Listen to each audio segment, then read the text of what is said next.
Bonjour à tous et à toutes, nous sommes le dimanche 29 août 2021 et toujours dans le cadre de la semaine rallye prière, louange, témoignage dédié à l'Afghanistan. Je vous propose ce soir un petit temps de louange et je dirais pas forcément de témoignage, mais en tout cas de paroles divines. Et je vous propose donc pour démarrer d'écouter cette superbe chanson que moi j'aime tout particulièrement, qui s'intitule Abrite-moi, interprétée par Kelly Pica, Steve Wilson, adaptation française Samuel Rodriguez. Donc, Abrite-moi, écoutez ça.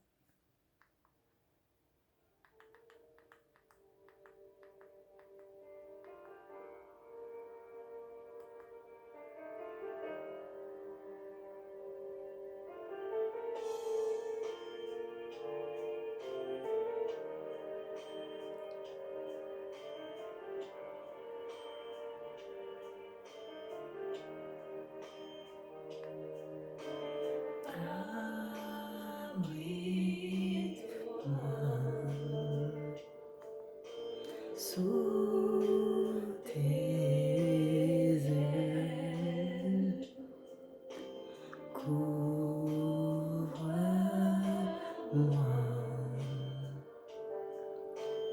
par ta main puissante, même si l'océan se déchaîne, je les traverserai avec toi.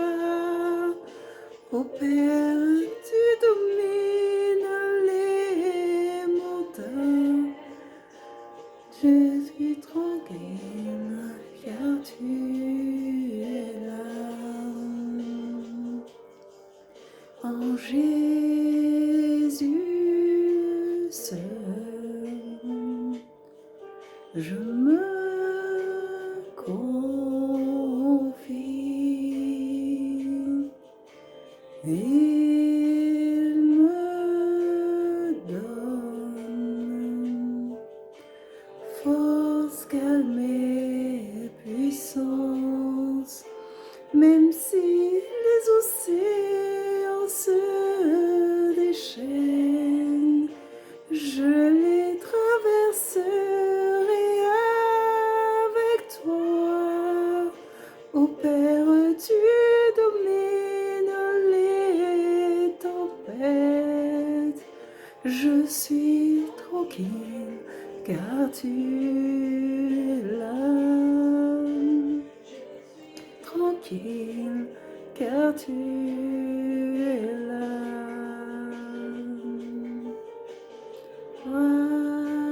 Abrite-moi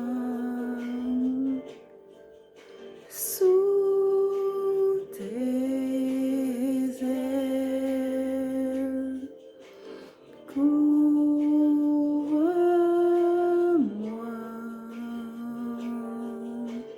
par ta main puissante, même si les océans se déchaînent, je les traverserai avec toi.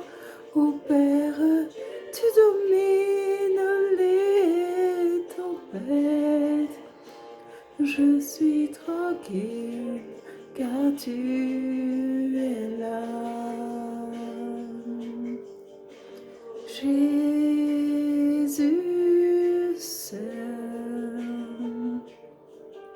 je me confie. Il me donne force, calme et puissance, même si les océans se déchaînent, je les traverserai avec toi. Ô Père, tu domines Je suis tranquille car tu es là. Je si les océans se déchaînent, je les traverserai avec toi. Ô Père, tu domines les tempêtes.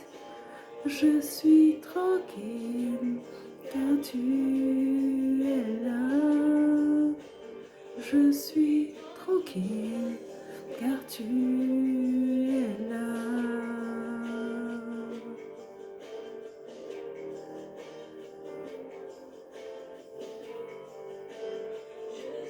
Tranquille car tu es là. Superbe chanson, abrite-moi. Oh là là, je pense que c'est une chanson qui doit parler à pas mal de personnes.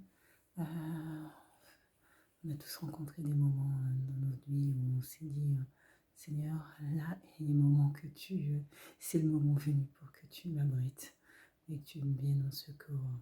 Et là, je pense tout particulièrement aux femmes, aux jeunes filles, aux enfants afghans, afghanes, qui pour beaucoup doivent en ce moment dire Seigneur, il est temps que tu viennes à notre secours. Abrite-moi sous tes ailes. Quelle superbe chanson, quelle superbe mélodie, et quelle superbe parole. Là, il y a un peuple qui tout entier, qui a vu déjà le changement et qui va peut-être voir encore d'autres changements qui vont peut-être être positifs c'est tout ce que l'on espère, mais qui de toute manière bouleversera la vie de millions de personnes, et notamment de millions de jeunes filles et de femmes, et qui va demander de repenser ses modes de vie, ses cultures, pour s'adapter à l'environnement dans lequel elles seront amenées à évoluer durant un temps. Et comment vont-elles réagir?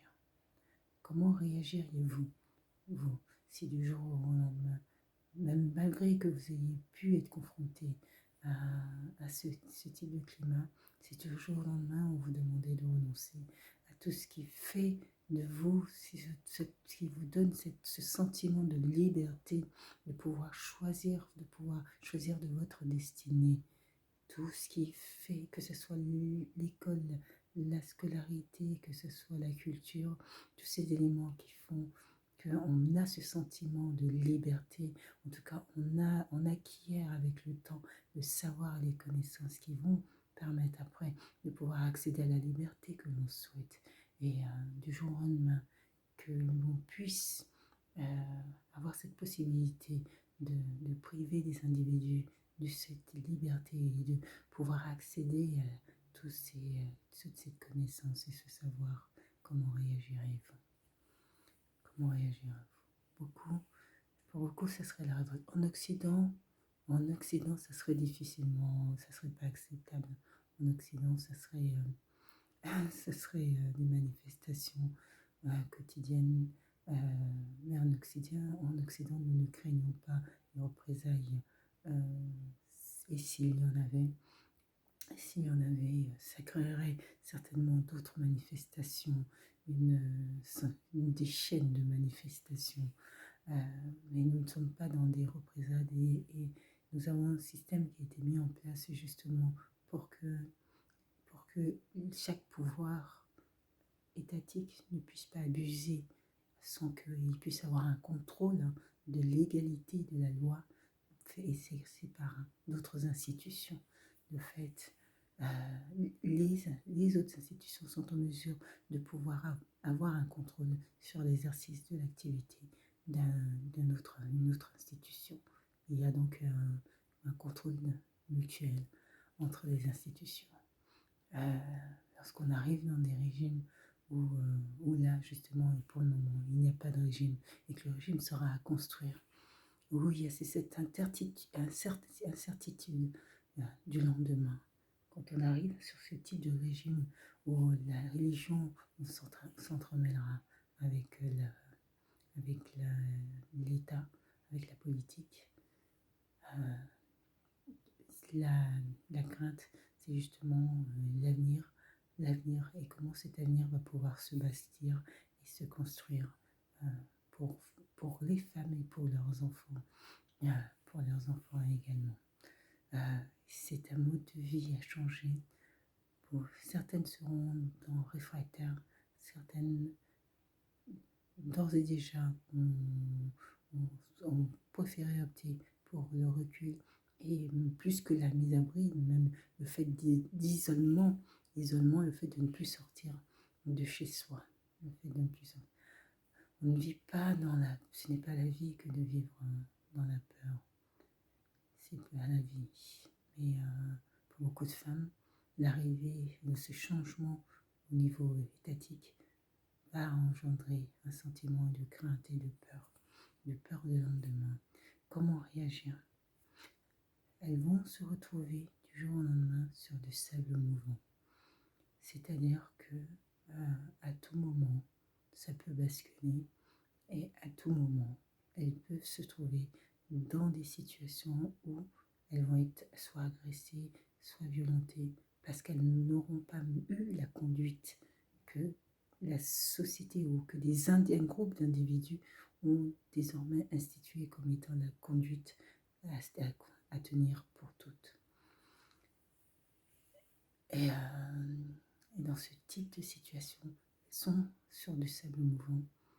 La complexité, c'est il y en a qui auraient tendance, il y en a qui sont partis, il y en a qui auraient tendance à peut-être vouloir aller à l'offensive, même à la rébellion.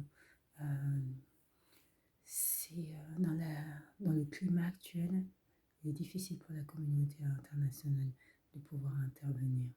Et sur quelques situations isolées, la communauté internationale ne pourra pas intervenir. Il est plus intelligent et plus pertinent de faire en sorte, quand on est sur comme ça de l'instabilité au niveau du sol, ce qui fait les fondations finalement et qui fait que nous soyons debout, si ce sol est fragile en soi, il ne faut pas bouger. Il ne faut pas bouger, non seulement il ne faut pas bouger, mais il faut être plutôt dans l'observation et c'est pas tant le silence, mais surtout la maîtrise de sa parole. Maîtriser sa parole, observation et capacité à pouvoir justement ne pas considérer que ce changement de vie, de culture est un abandon de ce que vous êtes, donc une perte d'identité. Sinon, ça serait très mal vécu. Mais considérer que si le Seigneur a voulu pendant un temps, je dis bien pendant un temps, vous ayez à traverser cette période, faites en sorte de pouvoir la traverser dans la foi. Et si cette règle s'applique à tous et à toutes, il n'y a aucun intérêt à la contester. Pour le moment, nous ne sommes pas dans au-delà de l'aspect vestimentaire, qui n'est pas c'est ce qu'il y a de plus visible au premier abord, mais l'enjeu est beaucoup plus profond et pour pouvoir s'arrêter sur cet aspect-là à l'heure actuelle, il faut absolument faire en sorte de ne pas mettre, je dirais, de la poudrière sur des éléments, alors que les enjeux sont beaucoup plus importants et plus profonds que cet aspect-là vestimentaire qui est important. Mais là, ce que moi, ce que je voudrais éviter, c'est des morts pour simplement pour motif. Une femme qui n'a pas la tenue qui correspond, voulue au moment donné, tout simplement. ça n'enlève rien à l'identité, à la personnalité de la personne qui est en dessous de ce vêtement. Dès lors où cette femme quitte l'espace public pour être dans son espace privé, elle n'est pas tenue de porter tout cet apparat. C'est l'espace public, sur l'espace public qu'il souhaite protéger. Euh, Plutôt que d'aller, quand on ne maîtrise pas ce qui se passe, quand on ne maîtrise pas l'environnement, quand on ne saisit pas l'évolution des événements, le déroulement des événements et l'issue même de cette situation, et il est préférable de faire en sorte de garder, garder son calme, faire preuve d'une très très grande sagesse et, et patienter. Je ne même pas patienter, là c'est plutôt, c'est même pas une patienter, mais là c'est cultiver à l'intérieur ce qui ne pourra pas se voir à l'extérieur. Euh, il va falloir cultiver. Là, quand je dis cultiver, cultiver la foi, c'est-à-dire qu'il va falloir avancer, croire, vous êtes sur un terrain miné et la seule personne qui peut vous venir en aide, ne peut pas avancer sur ce terrain miné en marchant. Donc, il ou elle va devoir trouver la solution. Donc, il va falloir avoir plus de foi que tout et rester là où vous êtes et ne pas bouger. Mais ne pas bouger, c'est aussi ne pas sortir du commun.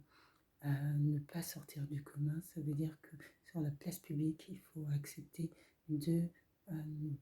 justement les éléments qui feraient que vous puissiez être remarqué, sortir de ce commun et mettre en danger ou en péril votre vie, peut-être même celle de votre entourage, puisqu'il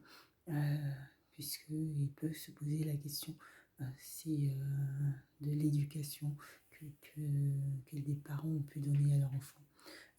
Et donc ça peut aussi ainsi avoir des répercussions sur l'ensemble de la famille. Euh, quel, euh, quel avenir pour l'Afghanistan et les femmes afghanes. Elles vont devoir faire preuve d'une très très très très très grande intelligence durant cette période et justement saisir que lorsqu'on est sur du sable mouvant, on ne bouge pas. On ne bouge pas et quand je dis on ne bouge pas, c'est plus dans le sens que ce n'est pas le moment de réclamer plus de liberté dans le climat actuel où ce n'est pas le moment de sortir du commun, de sorte à créer une situation où il y a un risque de péril dangereux pour cette femme, pour la femme. Et donc, c'est déjà d'une part le sable mouvant, la maîtrise de soi, le calme, la sagesse, et au-delà même de la place publique, il y a aussi le soi dans son espace privé aussi. Parce que lorsque on est comme ça sur des terrains où tout l'environnement peut être pernicieux, finalement le climat fait que même dans les cercles familiales, il peut aussi y avoir des doutes sur la volonté des uns et des autres. Ainsi, c'est possible, c'est tout à fait possible que des individus soient même en péril sur le cercle familial et qu'il puisse avoir des dénonciations qui proviennent de membres de son propre entourage.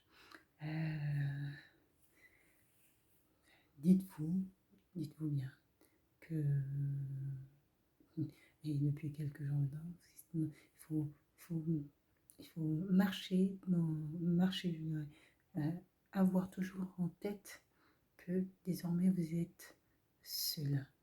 Euh, la solitude est un sentiment, ce n'est pas un état de fait.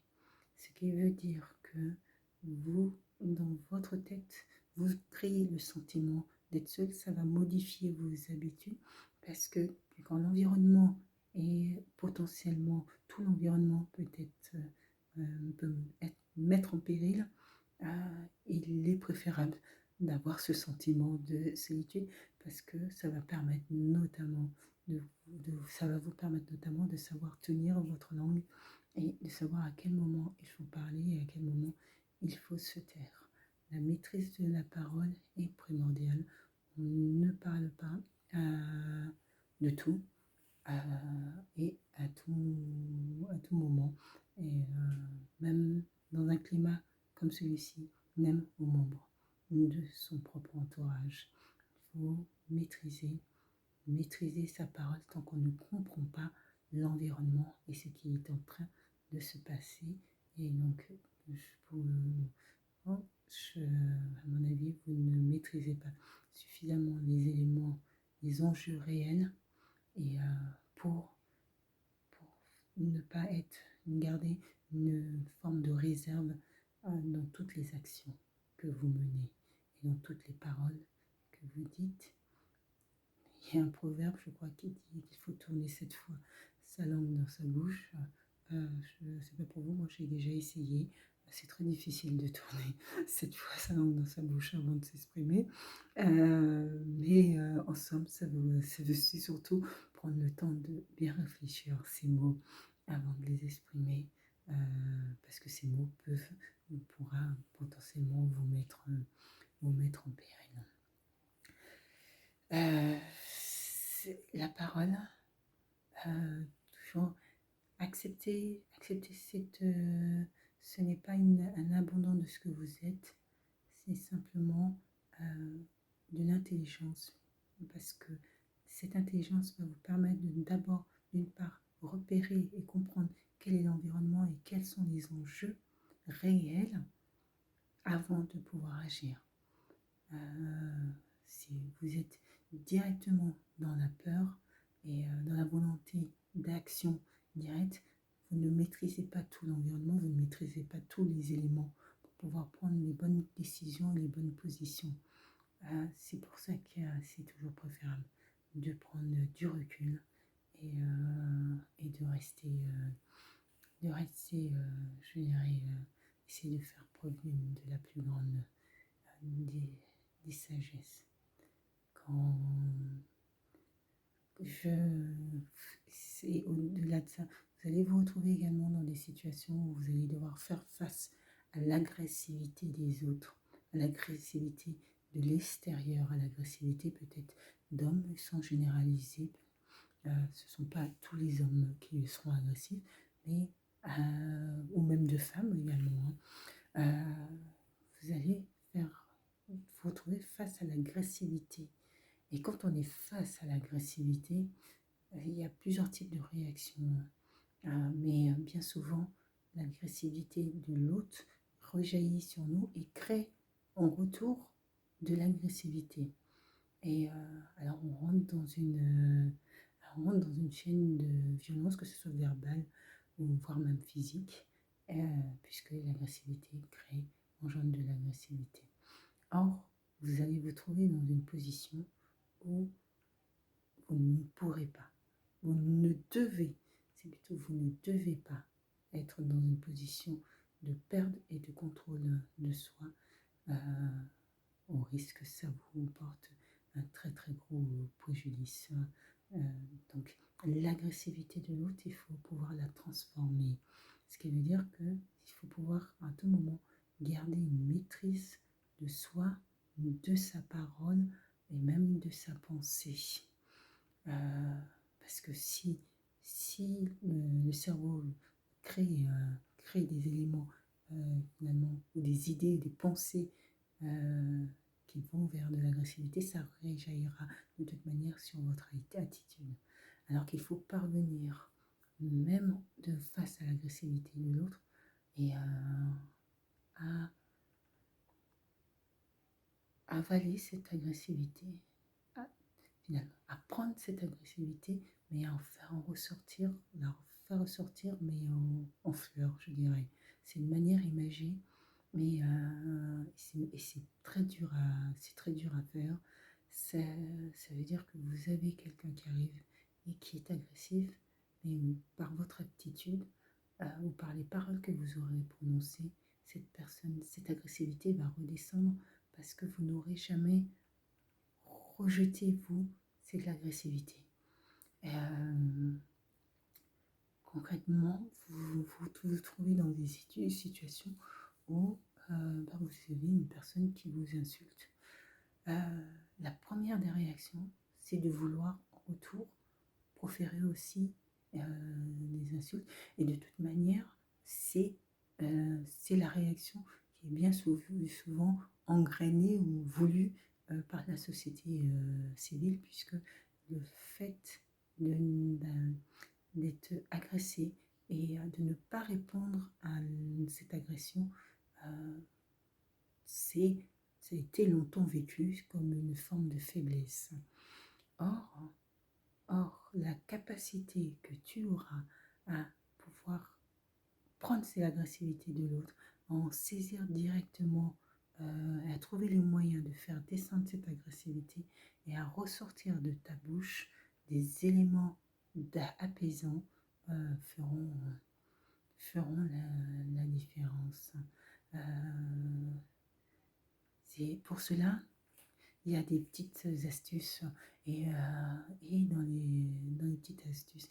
Et ça, c'est astuce générale, je dirais. Quand on est comme ça dans des périodes et dans un environnement hostile, il faut toujours trouver une chanson. Je conseille vivement une chanson, une louange qui aide ou qui fortifie. Et cette louange doit continuellement à l'intérieur, sans l'exprimer à l'extérieur, vous accompagner. C'est-à-dire que vous confrontez à une situation de stress ou une situation d'agressivité, il faut toujours avoir cette mélodie qui arrive comme ça, soit vous apaiser, soit vous fortifier, et à toujours vous rappeler pourquoi vous êtes comme ça, pourquoi. Parce que si vous êtes là, c'est que vous avez une importance, et cette importance-là, vous ne la savez pas encore, mais Dieu va vous le dire. Dieu vous dira pourquoi vous êtes important. Et donc, il faut pouvoir, à ce moment, avoir tout constamment une louange en tête. Et ça vous aidera, même dans des situations, justement, où l'agressivité de l'autre, justement, à toujours garder une maîtrise de vous et une paix, que ce soit dans les paroles ou dans les gestes. Second point, toujours sur l'agressivité de l'autre. Et donc, quand l'autre est agressif, il faut trouver la bonne parole. Mais pour trouver la bonne parole, il faut avoir saisi. Et ça, c'est à l'intérieur de votre propre psyché.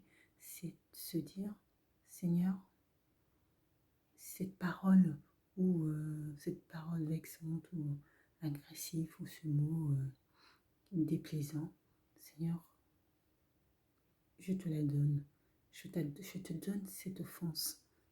Elle n'est pas faite contre moi, elle est faite contre toi. Je te donne cette offense, Seigneur. Et arriver. Et dès lors où vous transmettez cette offense à Dieu, vous devez être en mesure de vous dire, ça, il va répondre. Maintenant, vous, sur le tas, comment vous allez réagir à cette offense? Avec une très, très, très grande humilité. C'est-à-dire que la personne qui en face vous agresse, finalement, vous devez parvenir, je parle dans ce milieu-là, dans un terrain particulièrement hostile comme ça, à dire, si le Seigneur a voulu, c'est que c'est la volonté, je rends grâce alors à mon Dieu. Je rends grâce à mon Dieu, parce que si le Seigneur a voulu, c'est que c'est la volonté, et comme je sais que j'ai de la valeur à ses yeux, et je sais qu'il apportera une réponse pour moi. Et la réponse sera énorme à mes yeux. J'ai foi et je crois en ce Dieu qui m'aime par-dessus tout.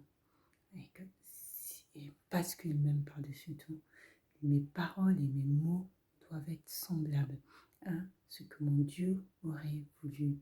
Si l'agressivité de l'autre, je dois pouvoir avaler l'agressivité de l'autre et la transformer.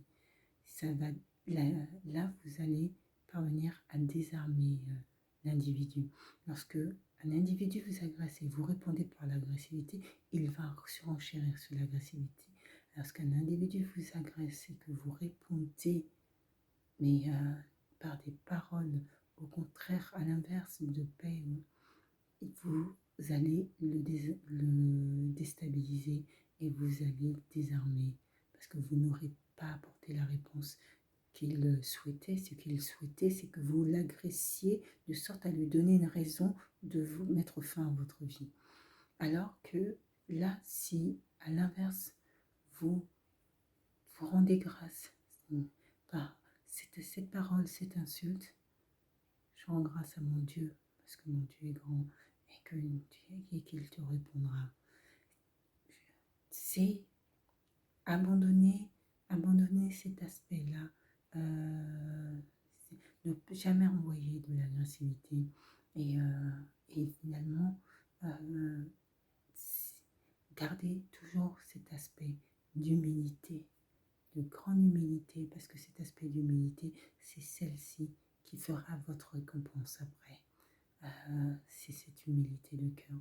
Et c'est celle-ci même qui fera votre récompense au moment même où vous serez. Car toujours se rappeler, et plus que jamais, il faut s'accrocher à Dieu plus que jamais. Et toujours avancer dans ce sens. Avaler la haine et la rejeter en fleurs. C'est très difficile. Mais